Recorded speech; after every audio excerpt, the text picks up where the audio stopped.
As Chancellor of the University, I declare this congregation open for the conferring of degrees by the authority of the Senate and the Council.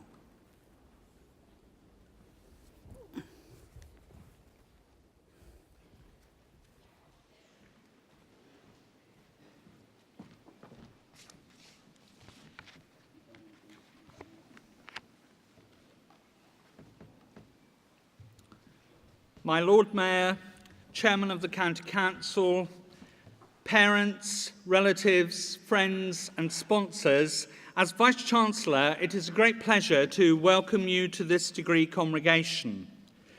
Degree congregations are celebrations for all those who graduate today. We celebrate your many achievements that culminate in the award of a degree from a major international research-led university. Now, I'm sure it's several years since those of you in the congregation studied our prospectus, but since that time, we have changed considerably, and the changes are in many ways can be attributed to you and to your colleagues, as well as to academic and administrative staff within the university. The university has increased in size and now numbers some 17,000 students. But most importantly, the university has also increased in intellectual stature. In research, we are listed in the top 20 UK universities for our research grant and contract income that allows academic staff to work at the very leading edge of their subject. We were also delighted at Easter time this year to be named by the Financial Times as the leading provider of postgraduate master's courses within the UK. Indeed, within this university, 54% of the student body study at postgraduate level. In teaching, we are regularly reviewed by external groups for the Quality Assurance Agency.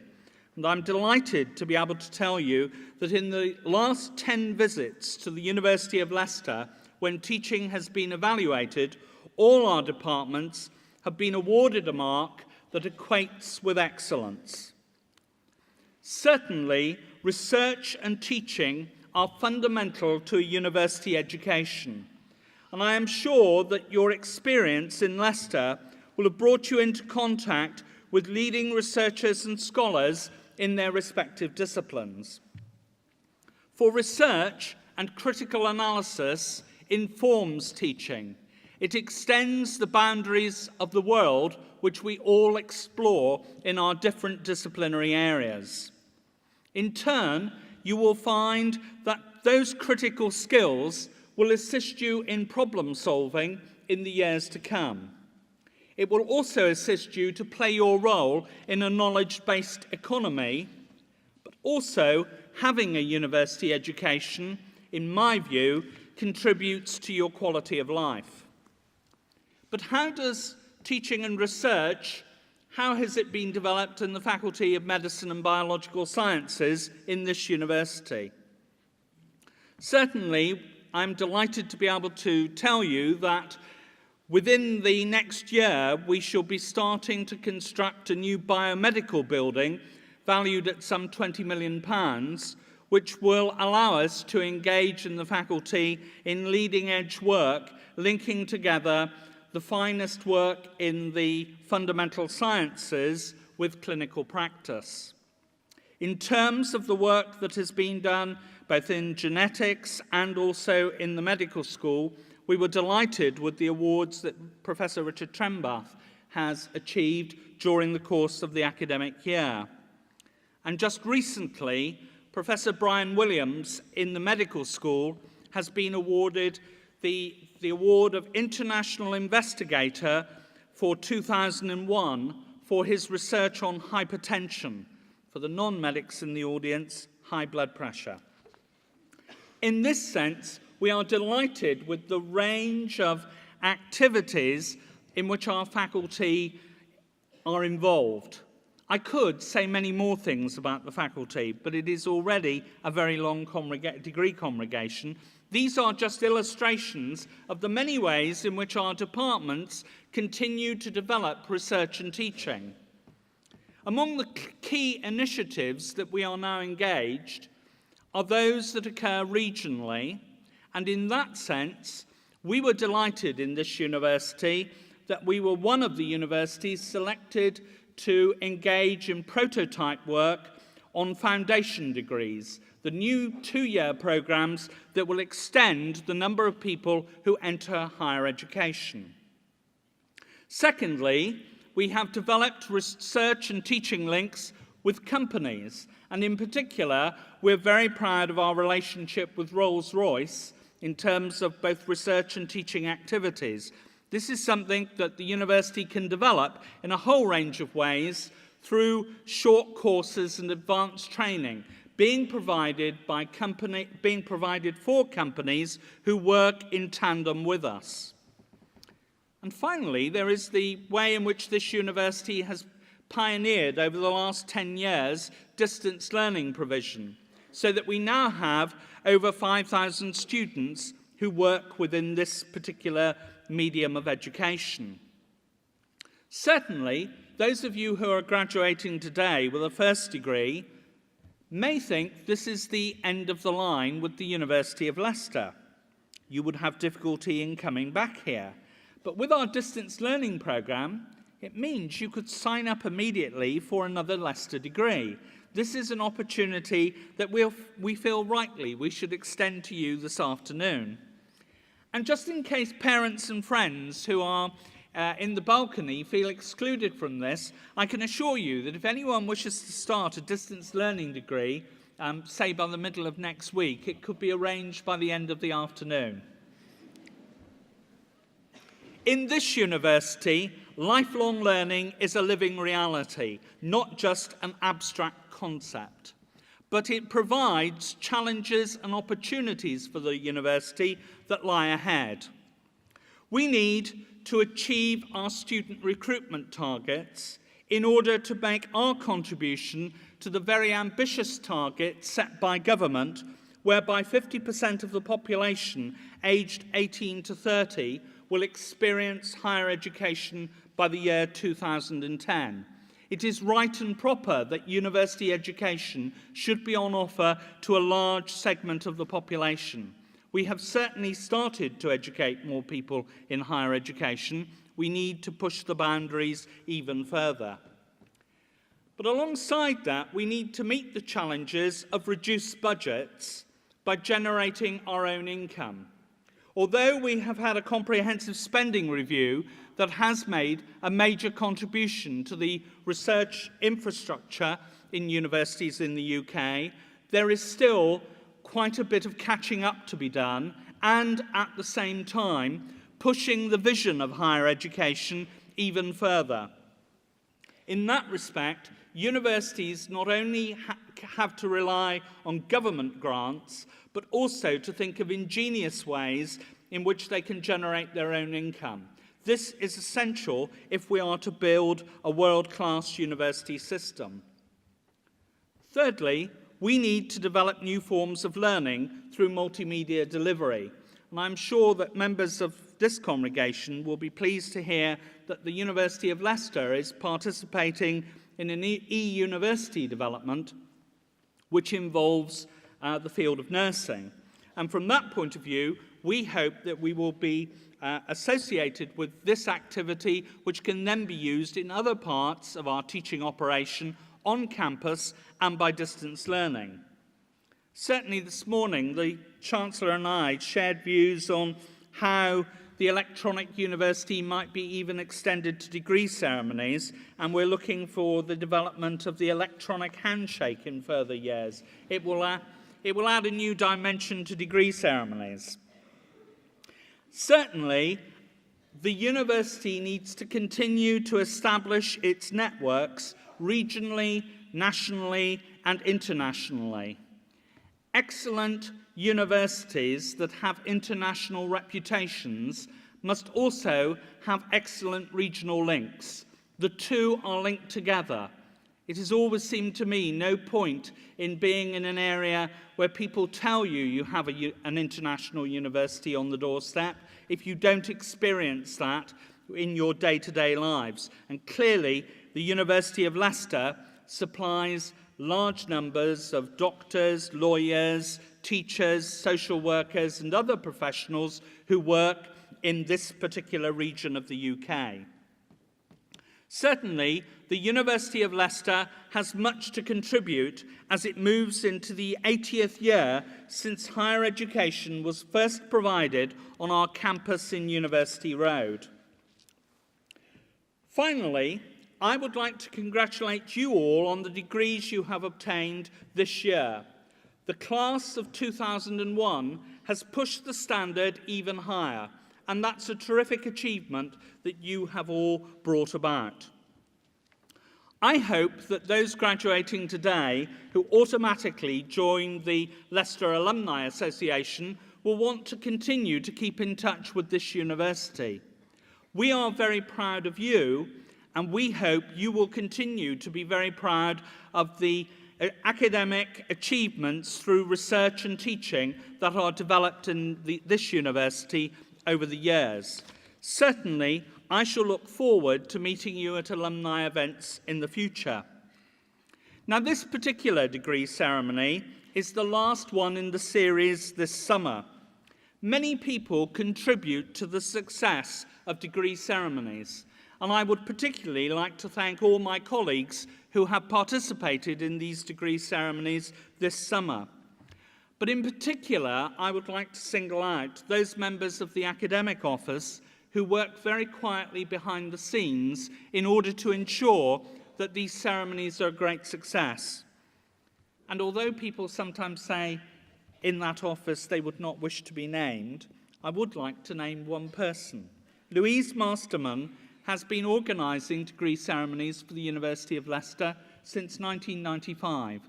And I think we should all show that we really appreciate the work that she does in order to carry this off for us.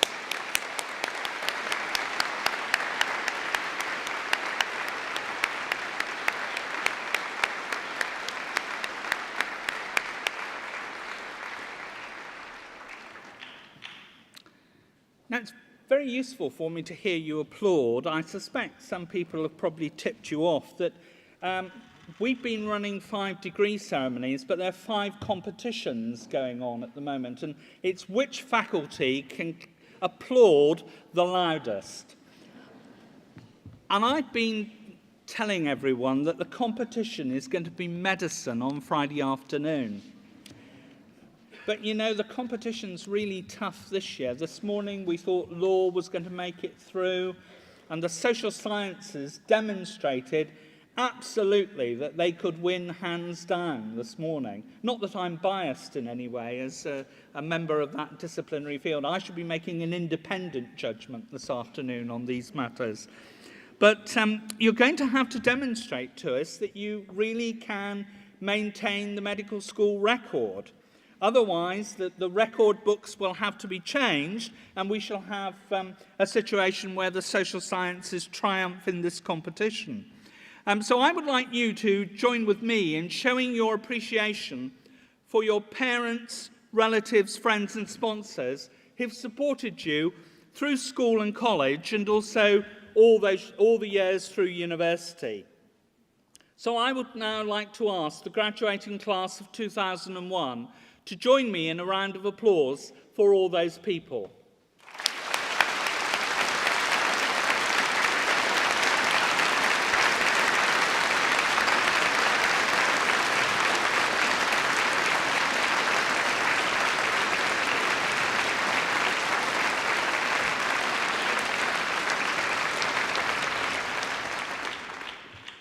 Well, that's terrific. It's a very good performance, that, and the only thing is you're going to have to do better than that all the way through the ceremony in order to make sure that the Faculty of Medicine and Biological Sciences keeps in the lead. Have an enjoyable day, applaud your fellow students, and all good wishes from me to all of you in your future careers.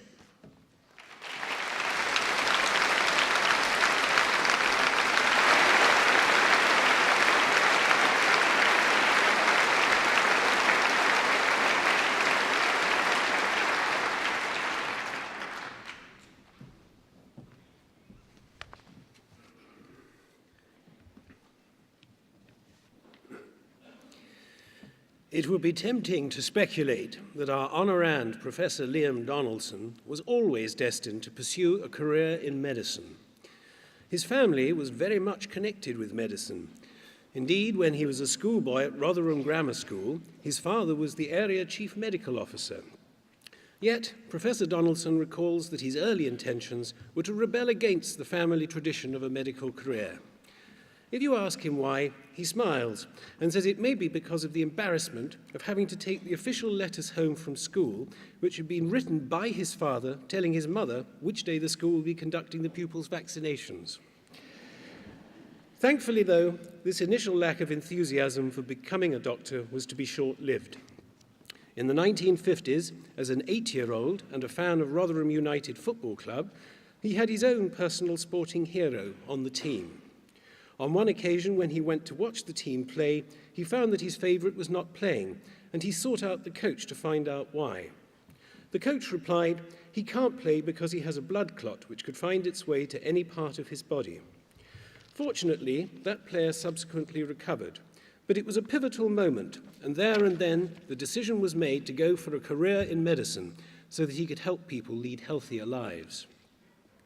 With this goal in mind, Professor Donaldson went to Bristol University in 1967 to study medicine, moving on to complete his master's and become a lecturer in anatomy at Birmingham University in 1973. 2 years later, he became a surgical registrar before taking up post of senior lecturer in epidemiology and an honorary specialist in community medicine at the newly created medical school at the University of Leicester. Leicester was the newest of the 3 medical schools created in the 1980s. At that time, Leicestershire, with a population of 1 million people, was the largest health district in the country.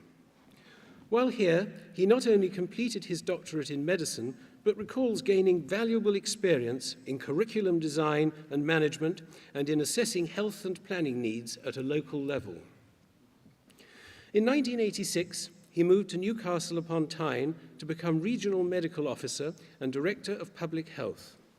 His remit was to spearhead wide-ranging changes which addressed long-standing health and healthcare problems in a region acknowledged as having one of the poorest health records in Britain. 6 years later, he became Regional General Manager and Director of Public Health for the Northern Regional Health Authority.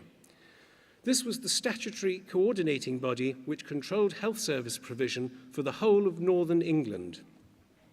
The authority was responsible for 3 million people with a budget of £1.5 billion. His role in this post was to promote strong strategic leadership to enable the delivery of an unprecedented range of initiatives designed for long-term improvement of the region's healthcare. By 1998, he had become Regional Director of Public Health, with responsibility for a population of 7 million people, 51 NHS trusts, and 13 health authorities. He had also by this time become an ardent supporter of Newcastle United and a proud possessor of a much-coveted season ticket to St James's Park. It was only in 1998, when he was appointed to the country's top job of Chief Medical Officer, that he was to realise how coveted that season ticket was. Among the many congratulations he received when taking up his new post was some from his former colleagues in the north, inquiring whether he would still be needing the season ticket now he had moved to London. They were to be disappointed. The Chief Medical Officer is the government's chief advisor on health issues, head of the Medical Civil Service and professional head of the Department of Health Medical Staff. He advises the Secretary of State for Health on all matters relating to the health of the nation, and in addition is responsible for representing the United Kingdom on health matters within the European community and within the wider international field.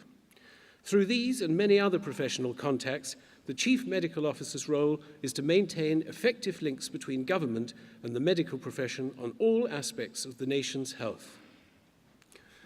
Our honorand has led an exceptionally distinguished career, with prolific, award-winning academic output combined with practical flair for embracing and implementing essential change. It is a great pleasure for us to welcome him back to the university and to honour him here today. Mr. Chancellor, On the recommendation of the Senate and the Council, I present Liam Joseph Donaldson, that you may confer upon him the honorary degree of Doctor of Science. I give you the degree of Doctor of Science and welcome you amongst us. Congratulations.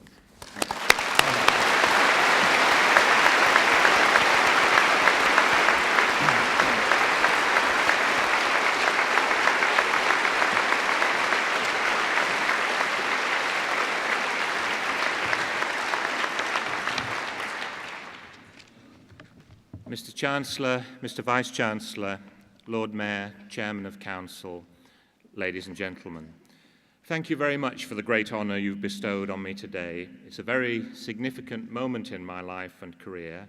I'll always remember it.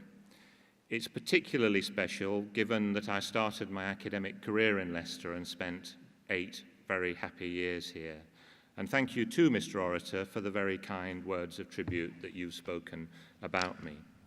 Years ago, I heard a very good degree day speech to new graduates by an Irish theologian. Afterwards, over lunch, being interested in the craft of speech-making, I asked him how he had approached the task. Those giving addresses at graduation days, he said, should think of themselves as the deceased at an old-fashioned Irish wake. They need you there in order to have the party, but nobody expects you to say very much. That's advice that I tend to remember this afternoon. As you've heard, I've spent my career in medicine, medical teaching, and healthcare, and I'd like to make some observations on this and draw some lessons based on my experience, which may be of value to you new graduates in your future careers. I still think of myself as a young man, but I remember when children in Britain were died or were paralyzed as a result of poliomyelitis. I remember the first person to have a transplanted organ from another human being. I remember, too, how elderly people, racked by pain and housebound, were liberated by the artificial hip joint. I remember as a young doctor caring for a child dying of acute leukemia. In those days, in the early 1970s, only 4% of children with leukemia survived for 5 years. I remember that child's mother saying to me, "I want my child to live, not to die." And I can remember how helpless I felt when she spoke those words. I couldn't grant her wish then, but today, less than 30 years later, nearly 80% of children survive 5 years after diagnosis, most of which appear to be permanently cured. Today, the whole world is rid of smallpox. More than 50% of the people who have operations don't even stay in hospital overnight. And death in childbirth is a great rarity. Transplantation is a fact of life. Genetic screening allows the detection and correction of many previously lethal abnormalities before birth. But there's much unfinished business for you new graduates in the future. The narrowing of the health gap between rich and poor, the conquest of cancer, the unfolding story of DNA, the very secret of life, ridding ourselves of the social scourge of drug addiction, and renewing our battle against our old enemy, communicable diseases, which has risen again with new diseases like AIDS and CJD, and old ones like tuberculosis that we'd once thought vanquished. These are only some of the challenges that lie ahead for you as new graduates. Let me turn now briefly to my second strand of experience, working with people. Because it's within teams and organizations, not working alone, that many of you will build and develop your careers. What will matter is the quality of the relationships you form with people who work for you and with you, which will matter. Treat people fairly and consistently, and you'll be respected. Don't stoop to games and petty power play. Never be threatened by someone who seems better educated or more gifted than yourself. Learn from them, harness their talents, and above all, welcome criticism, not only from those above you, but also from those below you in the organization or team.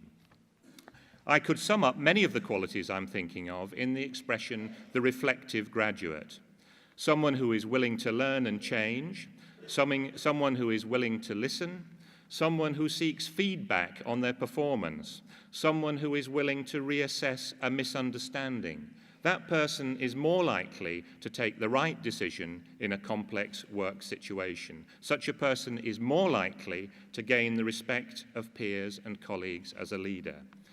Finally now, I ask you new graduates to think in more personal terms about what the impressive educational achievement and developmental milestone symbolized by today's ceremony will mean to you in the future. What sort of a person do you want to become?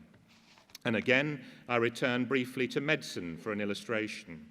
Lewis Thomas, the distinguished American medical scientist whose powerful essays have provided many insights into the philosophy of medical practice, wrote about a dinner he attended to award a major honor to a doctor. The meeting was at the local hotel, Thomas wrote, and my host was the newly elected president of the society, a general practitioner in his 40s, a successful physician whose career was to be capped that evening after the banquet by his inauguration. To be the president of the county medical society in that part of the country was a major honor in the time. During the dinner, he was called to the telephone, and he came back to the top table a few minutes later to apologize. He had had an emergency call to make. The dinner progressed. The ceremony of his induction as president was conducted rather awkwardly in his absence. I made my speech, wrote Thomas. The evening ended, and just as the people were going out the door, he reappeared, looking harassed and tired. I asked him what the call had been. It was an old woman, he said, a patient he'd looked after for years. Early that evening, she'd died. That was the telephone call. He knew the family was in distress and needed him, so he had to go. He was sorry to have missed the evening. He'd looked forward to it all year. But some things, he said, can't be helped. Thomas's account relates to the 1950s. How much of that philosophy of care is alive in our society in the year 2001? How much will we sacrifice our personal priorities for other people in need? How often are we still moved to show simple solidarity with another suffering human being? New graduates, it's your personal qualities in tandem with your educational achievements that will determine the course of your life from now on. What will be the qualities that make you stand out as a person in the future? As I see it, from the viewpoint of someone who has worked in a lot of organizations of very different kinds and with a lot of people, I would say it's someone who seeks not just to do their job well, but to do it better. Someone who can work with others in a team, someone who isn't threatened by a colleague who is more gifted than themselves, but learns from them. Someone who knows how to listen as well as to speak, someone who has earned the trust of others and is relied upon, and above all, someone who has the ability to see themselves as others see them. It's someone's personal qualities that most determine what sort of life, what sort of career they build, and ultimately how successful they are. Education is the bedrock of this, but it's how you use it from now on that matters. If you can ask yourself questions like these and rise to that challenge, you will be the person who is valued by others, you will become a person who has pride in what they do, and you will be the person who makes the difference. Congratulations today on your achievements, you as individuals who've worked so hard, and congratulations also to your families who've provided so much support, and good luck to you all in the future.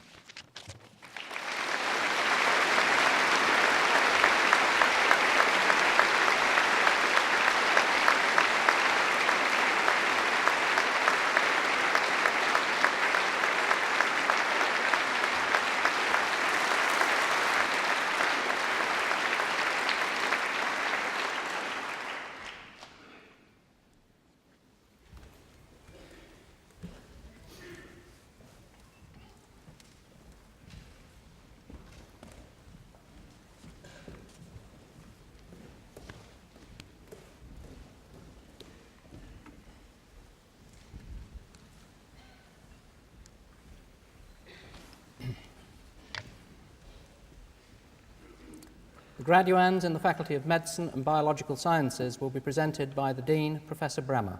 Will all graduands in the faculty please stand?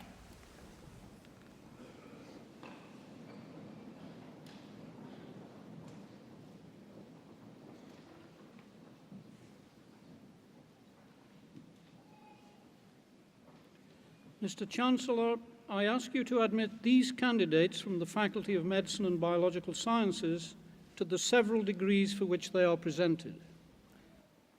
Of the Faculty of Medicine and Biological Sciences, by the authority of the Senate, I admit you to the several degrees which you are presented.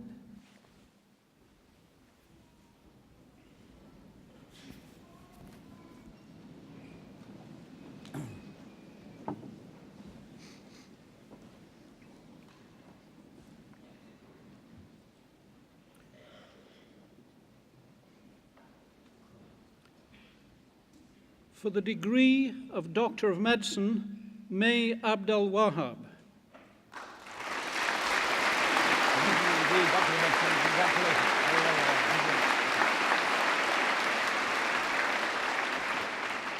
Jonathan Boyle.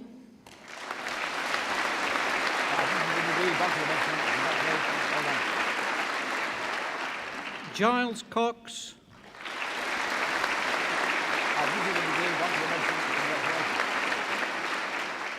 Ian Loftus.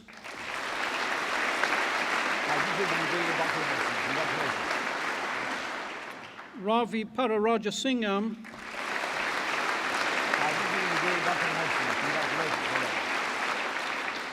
Alex Redding.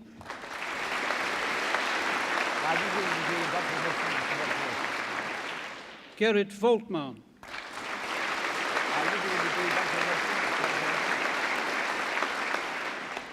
For the degree of Doctor of Philosophy, Hassan Alusi.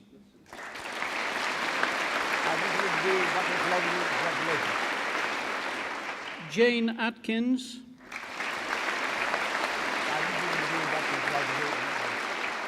Mark Bass.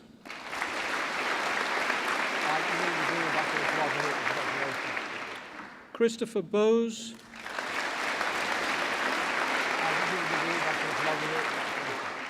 Spencer Campbell.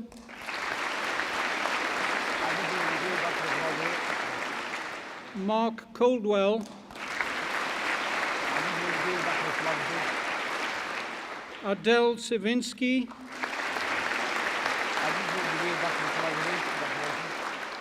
Karen Dampier.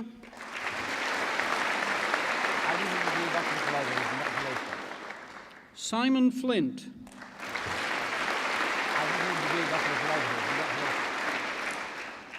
Parminder Gill.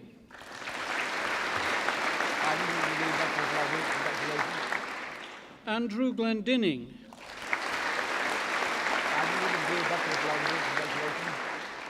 Melanie Gould.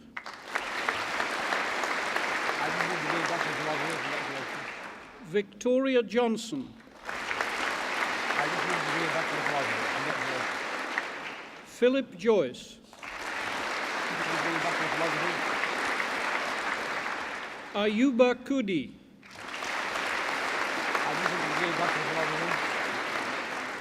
Jonathan Lippiat.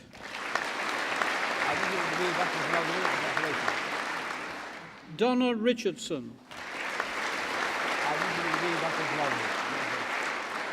Zoe Rossa.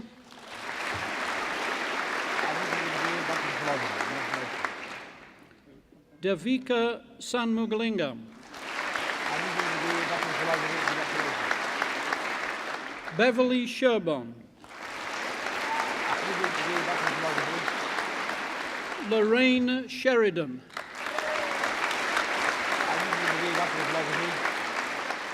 Matthew Squires. Sarah Strugnall.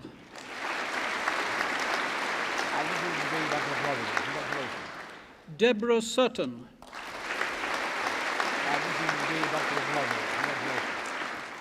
Emma Swanston.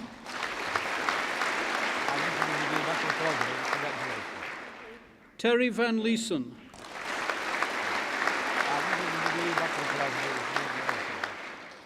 For the degree of Doctor of Clinical Psychology, Emma Crossley.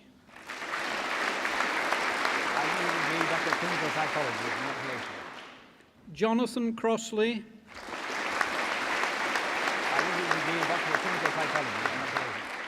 Malcolm Wheatley. admit you to the Doctor of Clinical Psychology.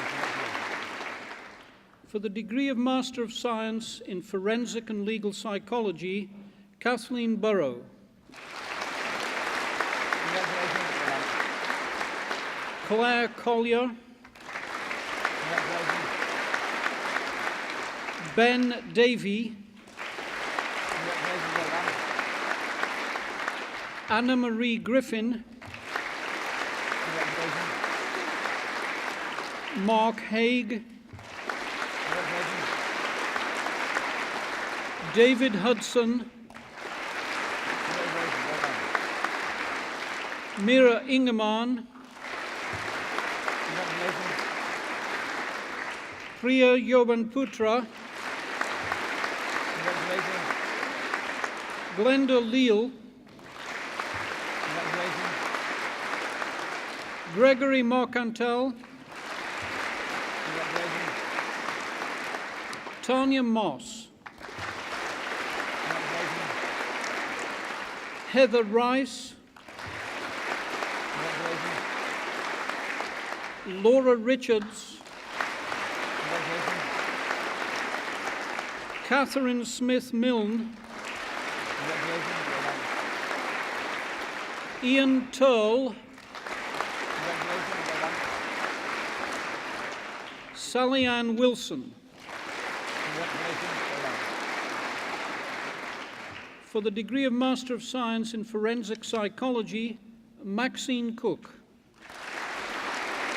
Congratulations. Well done. Sarah Dixon. Congratulations. Suzanne Demacia. Congratulations. Dominic Pearson. Congratulations. Well done. For the degree of Master of Science in Natural Resource Management, Merrill Gelling. Congratulations. For the degree of Master of Science in Pain Management, Catherine Anderson. Congratulations. Anne Chandler. Congratulations. Alison Evans. Congratulations. Elizabeth Matthews. Congratulations. June Savory. Congratulations. Judith Simmons. Congratulations. Charmaine Taylor. Congratulations. For the degree of Bachelor of Science in Biological Sciences, Sapna Balgobin. Congratulations. Well done. Kevin Baxter. Congratulations. Well done. Kirsten Bell. Congratulations. Daniel Bennett.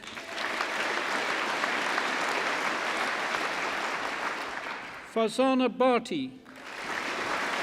Congratulations. Gemma Black. Congratulations. Anna Broskowitz. Congratulations. James Bias. Congratulations.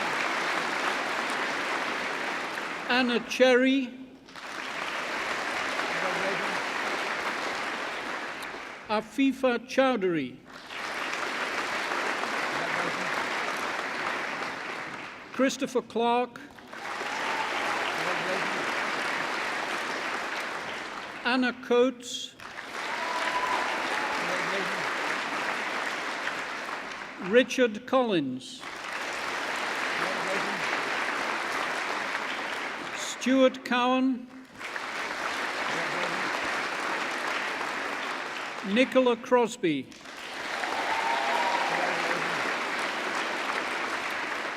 Andrew Darnell. Congratulations. Laura Davies. Congratulations. Joseph Davis. Congratulations. Melanie De Abreu. Congratulations. Helen Desmere. Rachel Eager. Anna Farmer. Alison Fessy.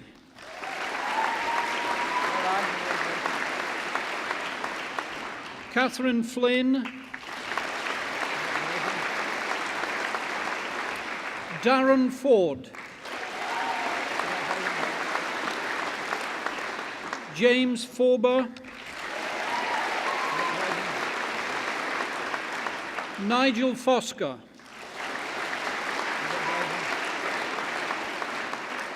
Caroline Gamer. Paul Gazzani. Anna Gray. David Hall. Robert Hay. Kim Holloway. Joanne Holmes. Isabel Hooley.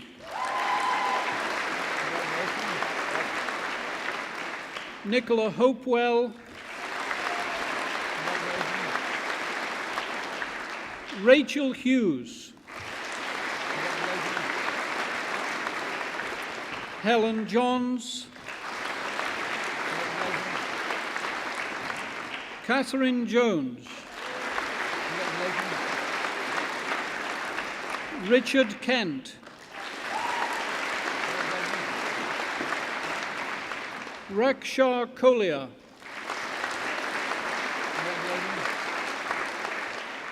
Ian Koo. Anna King.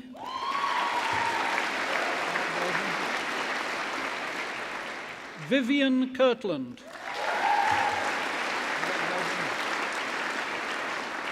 Rebecca Leach.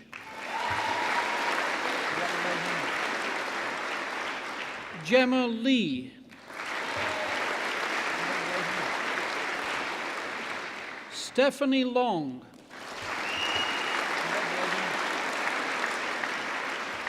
Konstantinos Likostratis.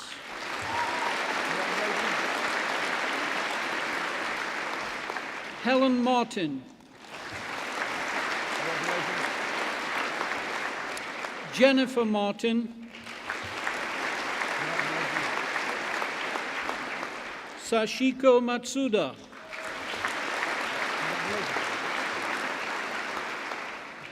Sarah Matthews.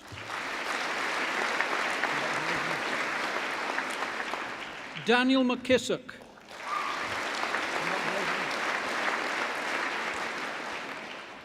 Emma Milliken.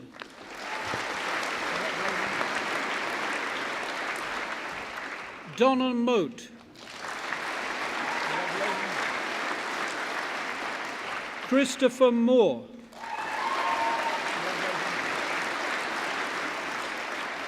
Beth Mosley Williams.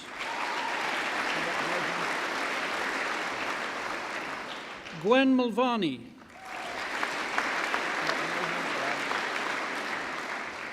Carolina Oyakanmi Burgat.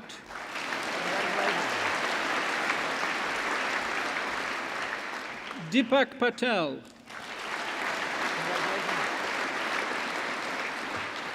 Ketan Patel.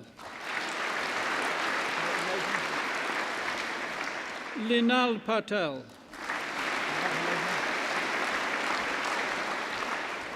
Sharina Patel.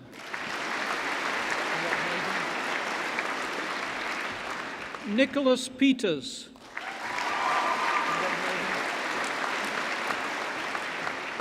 Esther Philpott. Tristan Philpott. Helen Porter. Helena Prosser. Elizabeth Ray. Jonathan Ritson. Danielle Robinson. Helen Rogers. Farzana Shah. Annie Simmons. Stuart Sinfield. Charlotte Steele. Daniel Taylor.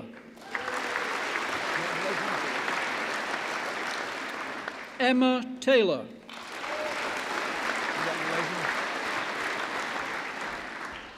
Konstantinos Thalassinos.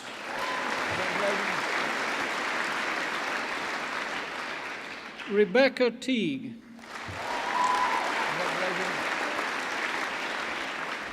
Shenaz Timol. Leanne Turner. Maria Tynan. Samantha Wilkins. James Willoughby. Claudia Wiseman.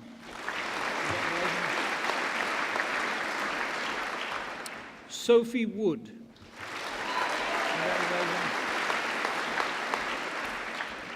For the degree of Bachelor of Science in Biological Sciences, European Union, Mondaine Carden.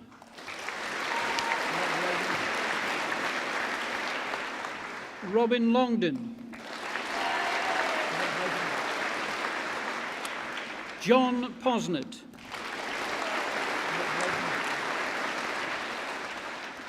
For the degree of Bachelor of Science in Biological Sciences, Sandwich, Duhar Awad. Wendy Bridge. Matthew Cox. James Fisher. Sarah Saunders. For the degree of Bachelor of Science in Human and Environmental Science, Kay Boyle.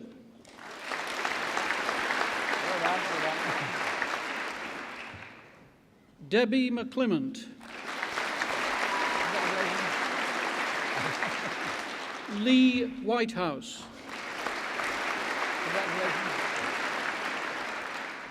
For the degree of Bachelor of Science in Medical Biochemistry, Benjamin Adams.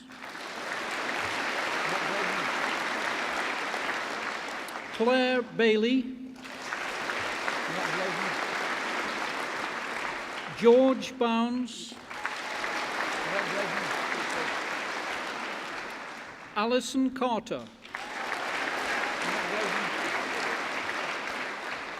Mei Kim Cheng. Emily Goulding. James Haddow. Anne-Marie Holland. Dowie Jones. Vivek Kashu.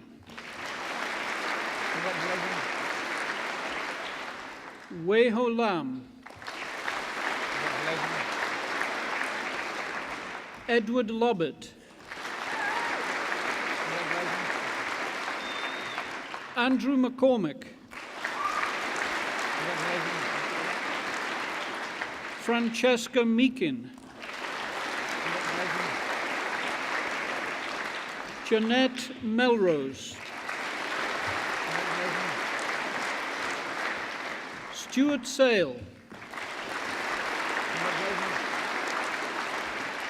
Nicholas Sindercombe.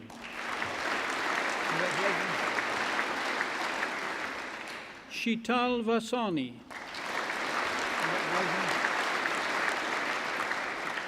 Ratsine Versiani.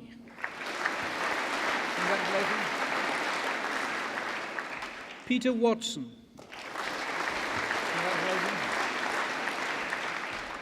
Nomana Zia.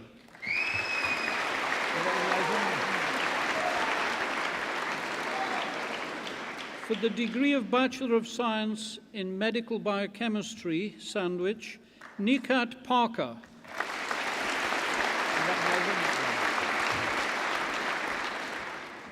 For the degree of Bachelor of Science in Psychology, Claire Barton.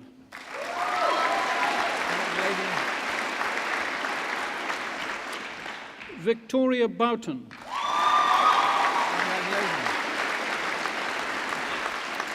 Claire Bridgeland. Victoria Carr. Kate Chapman. Claire Clark. Helen Curtis.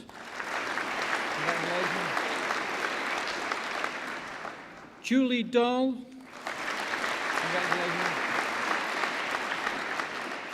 Angela Davies. Lucy Derling.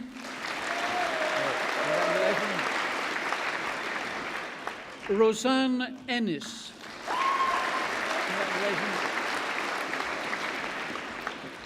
Rachel Eyre.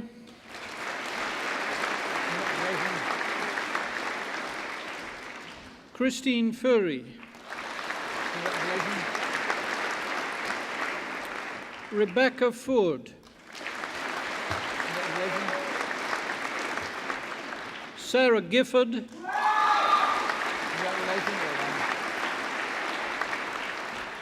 Despina Haji Georgiou.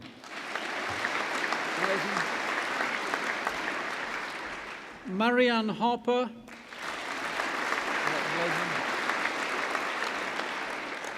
Abigail Hartley.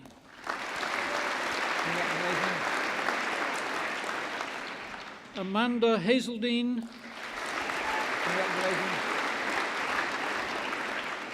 Richard Hepton.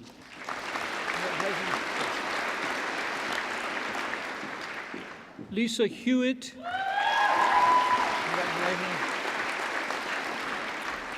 Kate Higgins.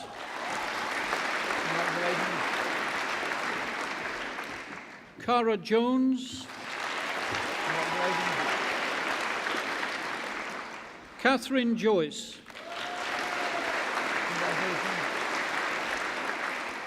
Jennifer Kelly. John Kirk. Rebecca Levy.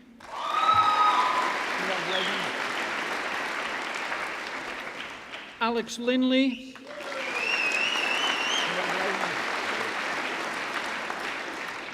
Sharmila Logathas. Stephen MacLeod. Louise Mitchell. Rebecca Morehouse. Sarah Motson. Lindy Newton. Julian O'Keens. Kieran O'Leary.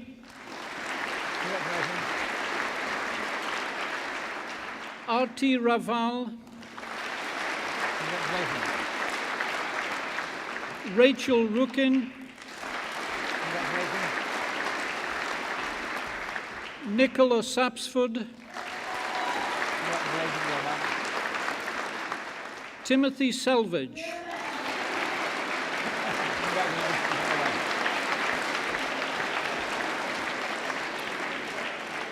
Samana Shah. Congratulations. Helen Smith. Congratulations. Paul Thomas.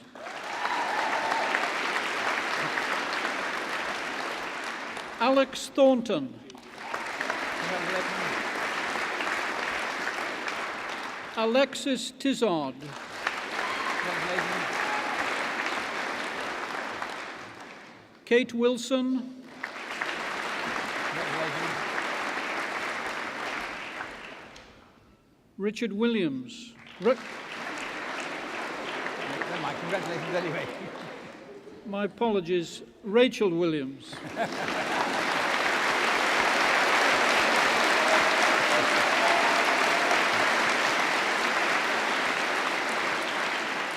Nicholas Wilson. Congratulations. For the degree of Bachelor of Science in Psychology with Sociology, Paul Crotch Harvey.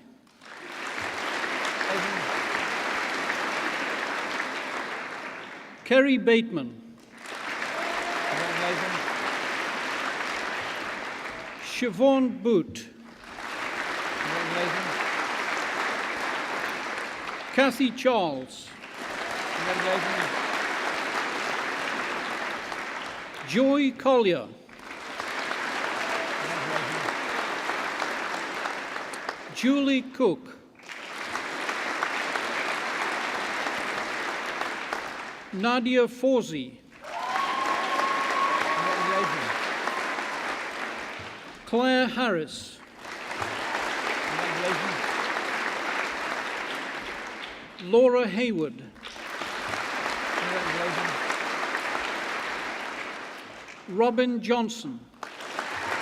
Congratulations. Sharon Jones. Congratulations. Rumana Kabir.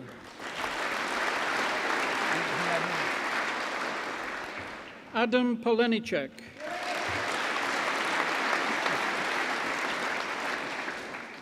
Sarah Parr.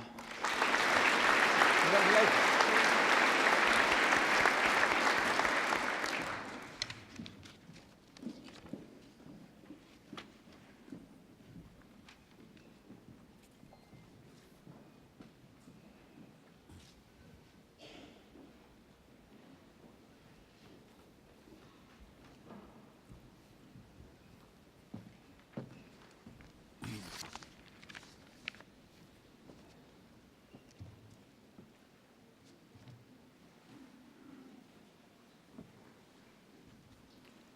It is a privilege to introduce to this degree congregation Brian Follett, biological scientist and until recently Vice-Chancellor of the University of Warwick.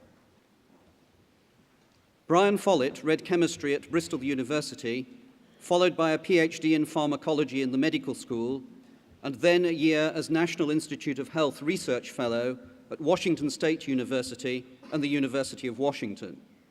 This introduced a physical scientist to the wonders of biology against the backdrop of the mountains of the Pacific Northwest. His first academic post in the United Kingdom was as lecturer in the Department of Zoology at the University of Leeds, followed by a move to the University of Wales, Bangor, where he was promoted to a readership and then a chair. In 1978, he moved back to Bristol as Professor of Zoology and Chairman of the School of Biological Sciences. In 1984, he became a Fellow of the Royal Society and in 1992 was awarded a knighthood. Other distinctions and glittering prizes, too numerous to mention, have also been bestowed upon our honorand. Brian Follett is a scientist who has unravelled a few of the complexities which underlie the capacity to measure time and to use that information so as to regulate events to occur at the most propitious period. Exploring the mechanisms of this inbuilt time-measuring ability has been an enduring fascination. His main area of research has been on reproductive endocrinology, exploring the science of hormones in mapping the pathways in the brain which control everything from puberty to seasonal breeding. This work has involved studying birds and mammals, including some exotic creatures. The great wandering albatross of poetic fame is a model subject of study. Fascinatingly, they go through puberty at about the same time as humans, spend a period each year falling in love, and then stay together for life. There are records going back to the Second World War, and there is no known incidence of divorce among these ocean wanderers. One hypothesis is that this may be connected with another regular pattern in the life cycle of the albatross. They produce a young chick every 2 years, spending 1 year together rearing it and 1 year apart on the ocean waves.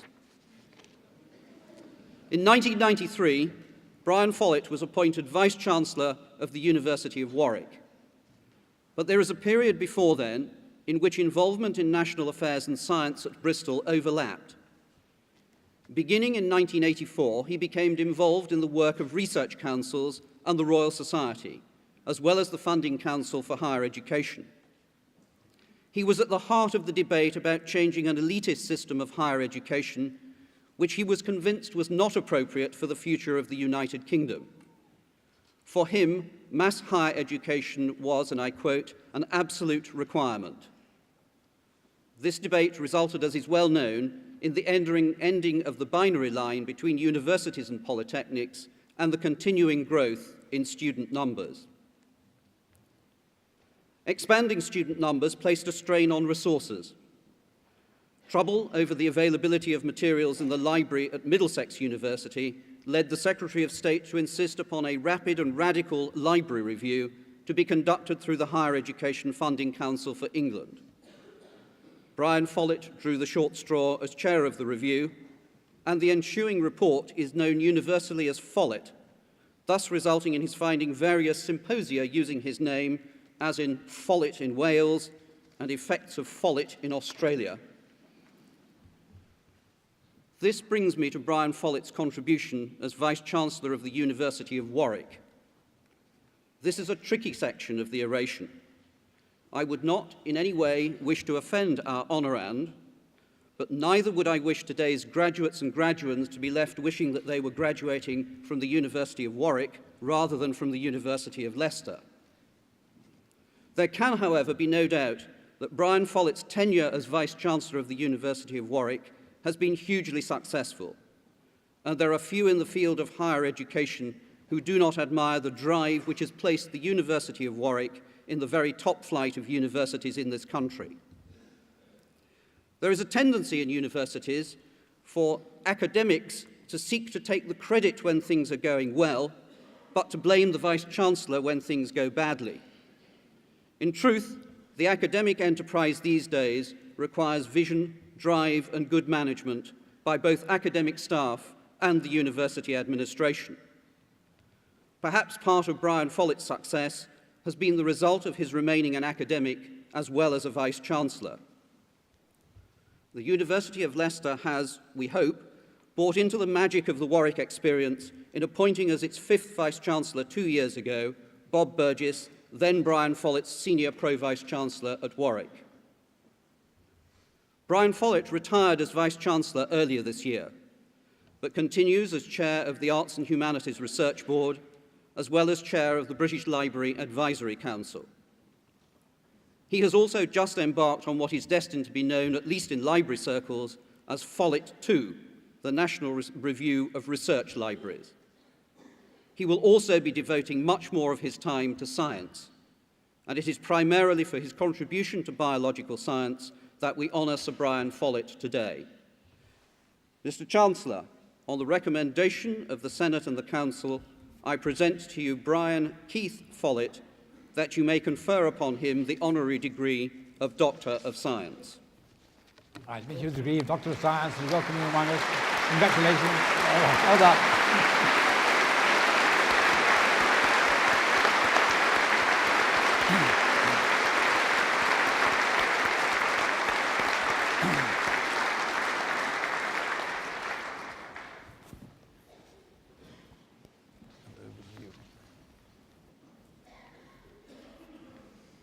Mr. Vice-Chancellor, I now invite the Dean of the Leicester Warwick Medical School, Professor Lauder, to introduce graduands for the degrees of Bachelor of Science intercalated, Bachelor of Science in Medical Science, and Bachelor of Medicine and Bachelor of Surgery.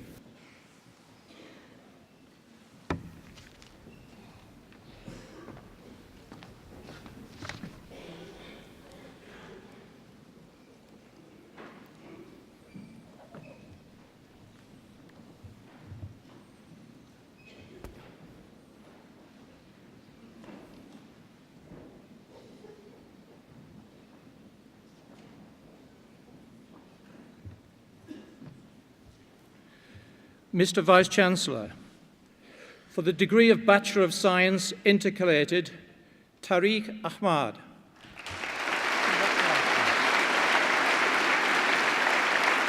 Jaswant Badhisha. Jasjeet Dillon. Mark Jeski.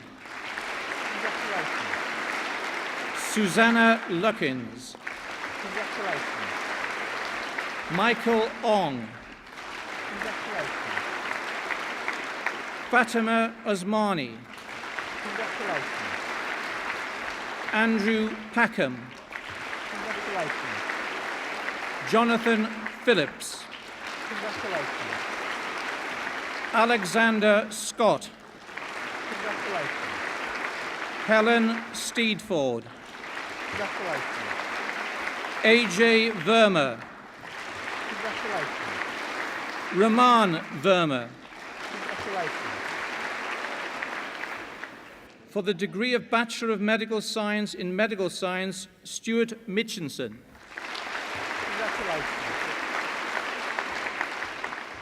For the degrees of Bachelor of Medicine and Bachelor of Surgery, Lee Adams.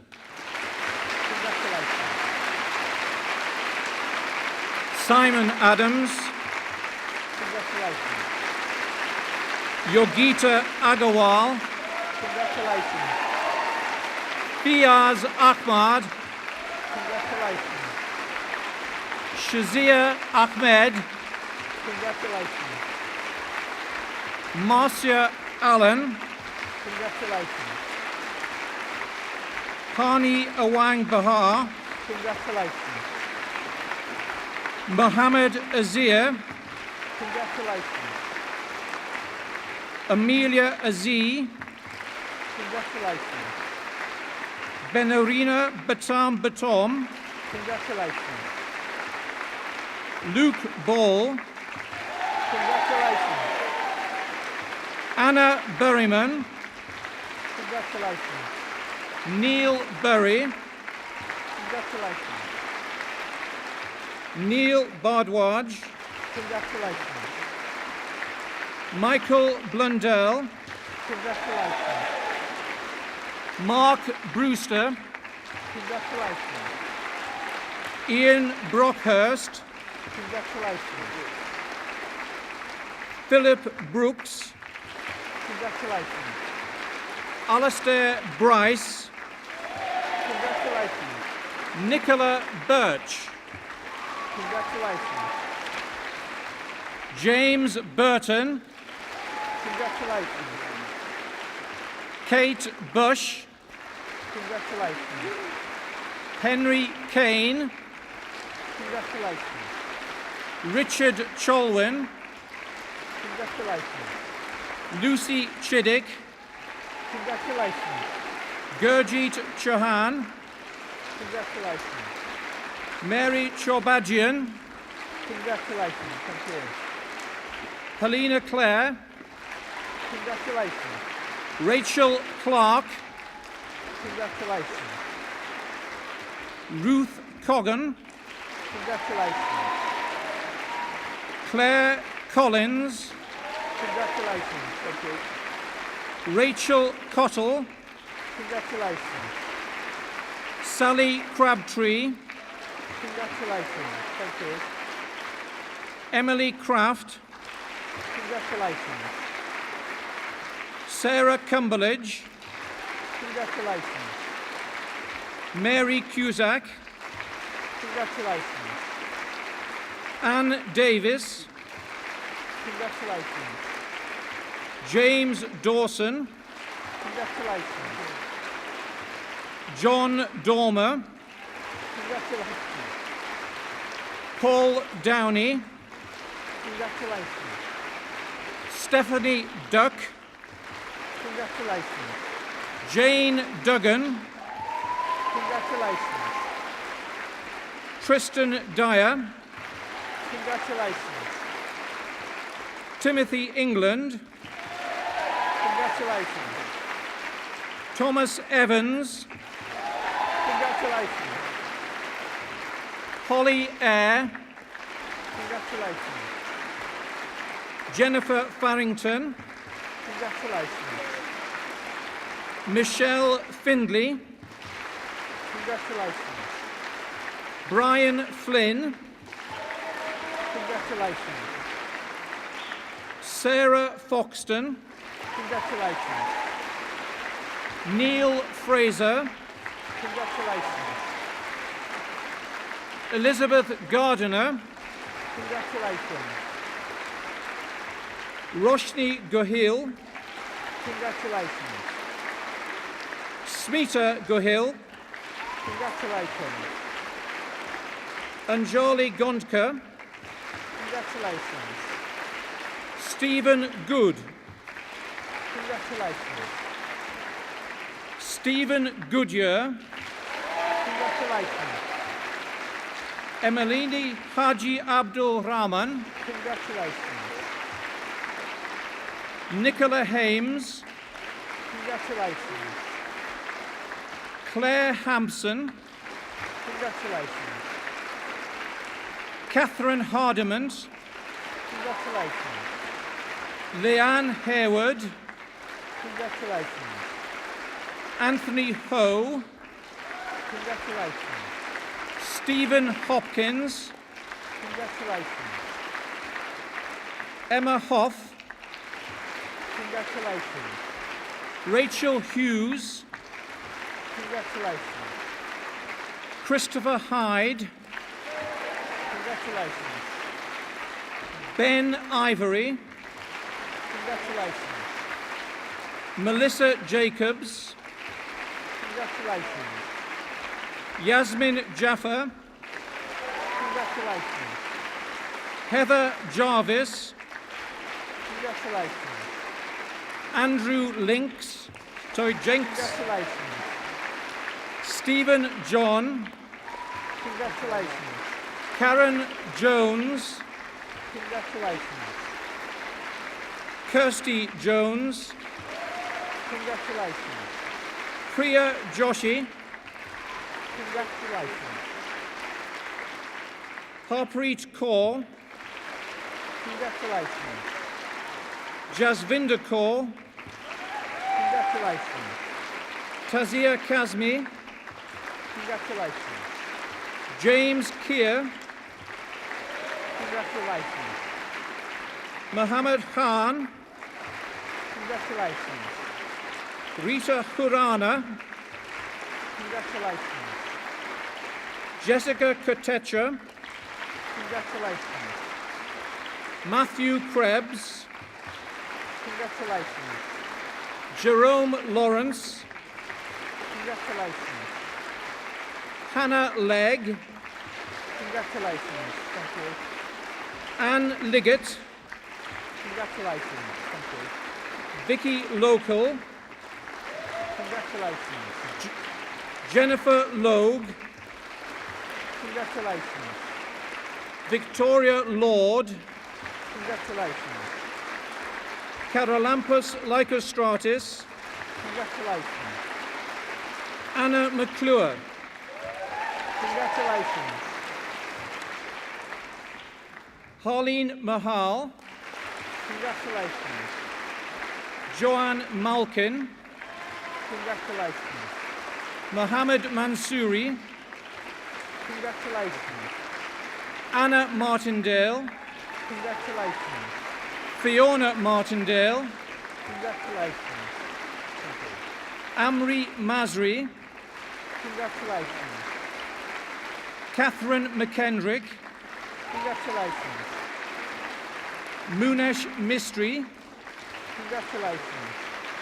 Aida Mohammed Zahidin, Congratulations. Catherine Murgatroyd, Congratulations. Catherine Murphy, Congratulations. Sandeep Nagra, Congratulations.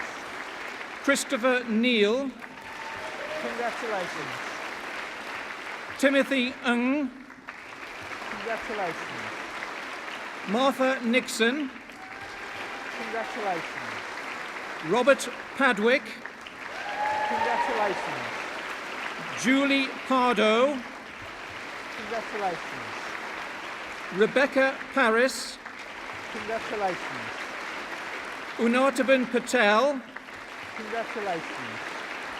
Biba Patel, Congratulations. George Pavlou, Congratulations. Joanna Pavlovich, Congratulations. David Peel, Congratulations. Korshala Piris, Congratulations. Thomas Peterson, Congratulations. Andrew Pickering, Congratulations. Heather Poole, Congratulations. Ehsan Rafiq, Congratulations. Nur Azian Rabat, Congratulations. Sharmini Rajendran, Congratulations. Anand Raman, Congratulations. Shabana Ratnam, Congratulations. Darren Reed, Congratulations. Kate Richmond, Congratulations. Jonathan Ring, Congratulations. Veronica Roberts, Congratulations. Cassie Rowe Haynes, Congratulations. Thank you. Hazel Rugg, Congratulations. Luke Salter, Congratulations. Raminda Pal Sawhney, Congratulations. Anand Sharma, Congratulations. Jamie Shaw, Congratulations. Sarah Shotton, Congratulations. Thank you. Debashish Singh, Congratulations. Thank you. Neeraj Singh, Congratulations. Claire Smith, Congratulations. Herminder Sokhi, Congratulations. Ian Stewart, Congratulations. Claire Stringfellow, Congratulations. Helen Taylor, Congratulations. Thank you. Laura Taylor, Congratulations. Catherine Thorne, Congratulations. Tracy Toms, Congratulations. Ruth Townsend, Congratulations. Martin Traves, Congratulations. Christopher Tuplin, Congratulations. Lee Walker, Congratulations. Nikwan Ibrahim, Congratulations. Wan Rosmiza Wan Musa, Congratulations. Nicholas Waters, Congratulations. Annie Wong, Congratulations. Sui Jean Wong, Congratulations. Ko Tsung Wong, Congratulations. Alice Wood, Congratulations. Simon Wordsworth, Congratulations. Benjamin Wrigley, Congratulations. Mohammed Zafar, Congratulations. Amina Ahmed. Congratulations.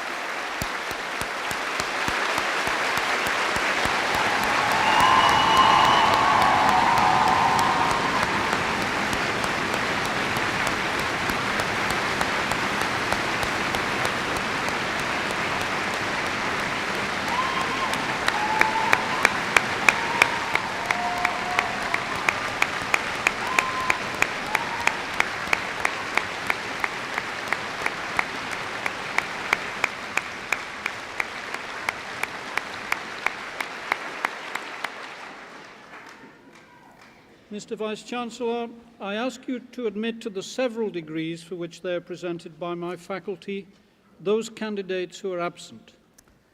By the authority of the Senate, I admit those candidates who are absent to the several degrees for which they are presented.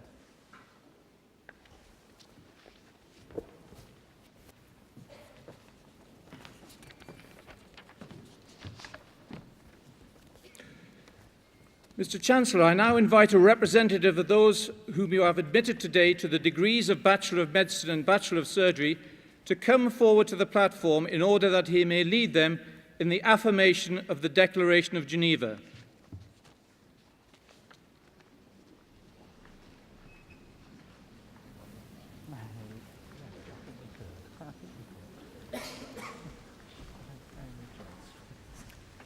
Will those who today have graduated in the degrees of Bachelor of Medicine and Bachelor of Surgery please stand?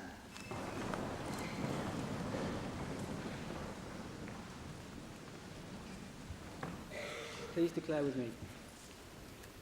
At the time of being admitted as a member of the medical profession, I solemnly pledge myself to consecrate my life to the service of humanity.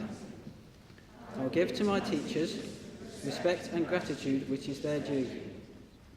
I will practice my profession with conscience and dignity.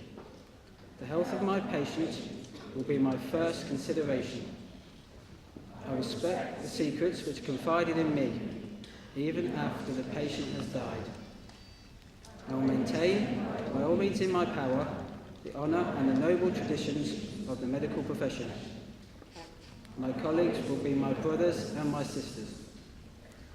I will not permit consideration of religion, nationality, race, politics, or social standing to intervene between my duty and patients. I will maintain the utmost respect for human life from its beginning, even under threat, and I will not use my medical knowledge contrary to the laws of humanity. I make these promises solemnly, freely, and upon my honour.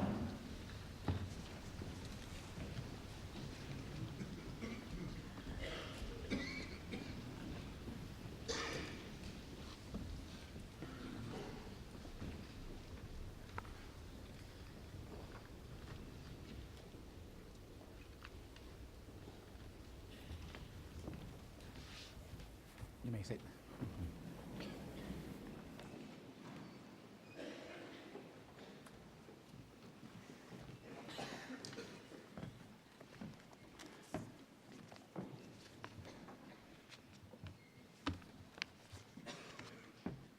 The Vice-Chancellor tells me that he thinks you just won the competition.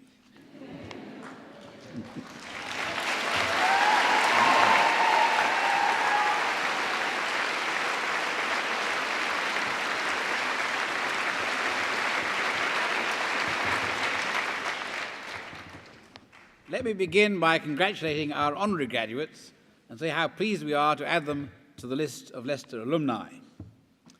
It may seem that, unlike the rest of you, who've had to work hard and pass examinations, they have had an easy time of it.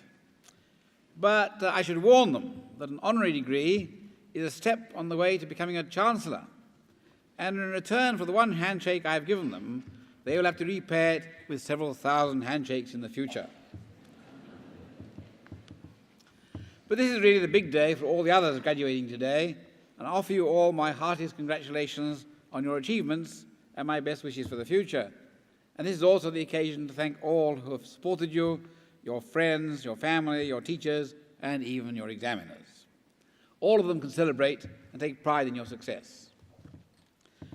Leicester is, of course, just one of the many universities all around the world where similar ceremonies are taking place, and the common concern with scholarship and the need to benefit humanity unites them all.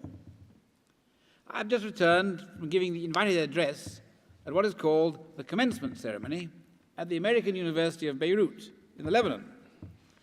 Oddly enough, this archaic English word for the graduation ceremony has survived in American institutions but is no longer used in this country. It recognizes that graduation is the beginning of real life rather than just the end of your student period. But there were other differences between Beirut and Leicester, the main one being the ceremony there was held outdoors on the football field, and so was able to accommodate football-sized crowds. And the climate in Beirut is a little more predictable than in England, with guaranteed sunshine. But to avoid too much of a good thing, the ceremony started at 7:30 in the evening and went on till late at night. The student parties began at midnight and finished at breakfast the next morning. A football field also lends itself to informality, so that although the students were like you, all properly attired in smart dress and gowns, they were not inhibited from waving fireworks or balloons. Perhaps the Vice-Chancellor does not altogether regret the handicaps of the English climate. Another aspect of the Beirut ceremony, which the Vice-Chancellor may not wish to copy, is the tradition of having a student representative give a speech from the podium. While admirably democratic in principle, it does tend to attract the aspiring politician. Certainly the student who spoke when I was there indulged in some tub-thumping oratory, complaining about the high fees the university was charging, shortly before going off for his expensive champagne party. Perhaps you may wonder what I was doing in such a small and relatively obscure part of the world as the Lebanon, besides enjoying the sunshine. In fact, as my name indicates, my father came from the Lebanon, and I was brought up in various parts of the Middle East, had my schooling in Alexandria in Egypt. I therefore grew up in a very cosmopolitan environment, surrounded by many cultures and languages. And since I am a mathematician, I took advantage of this opportunity by learning how to count in at least a dozen different languages, including such obscure ones as Amharic. I was always aware of the difficulties and tensions that a mix of cultures can produce, but I also realized that a school provides an opportunity to understand and appreciate ethnic diversity. Living in close proximity and at a young and formative age enables children to learn at first hand something of the complexity of the world. And what was true for me at school over 50 years ago is now much more widely true for students at universities in many parts of the world. Certainly, one of the things that Beirut and Leicester have in common is the wide range of student backgrounds. In Beirut, this variety simply reflects the complex social fabric of the Lebanon, with its mix of Christians and Muslims of all varieties, superimposed on a trilingual culture of Arabic, English, and French. Here in Leicester, the mix partly reflects the increasing variety in the population of the UK and partly the very large number of students who come here from abroad. In fact, if we look around the present world, one of the most notable developments is the increasing mobility of people.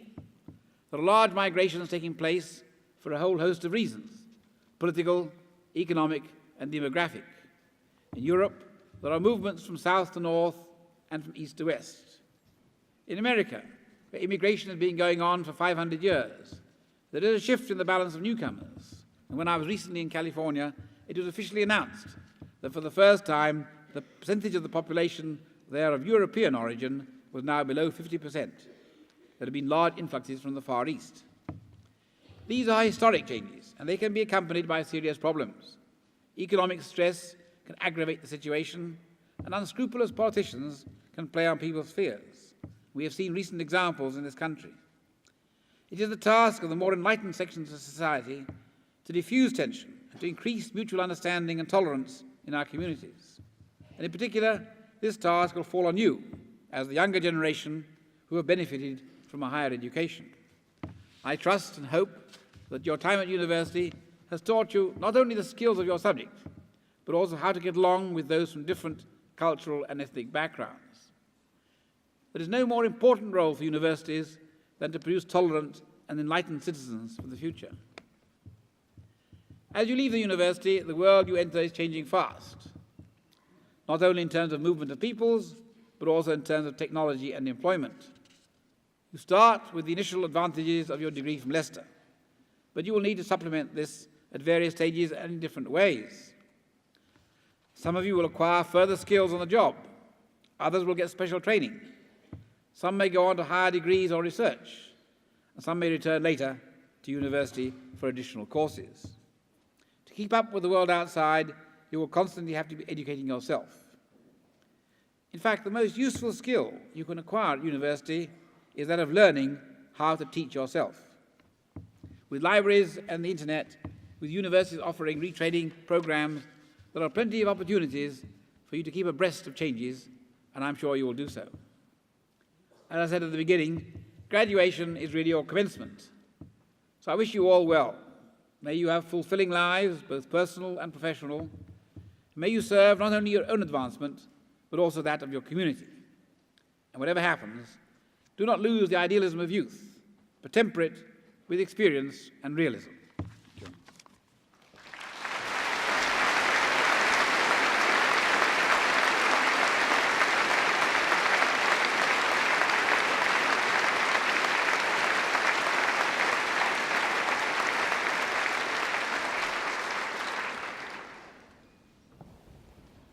I now declare this congregation closed.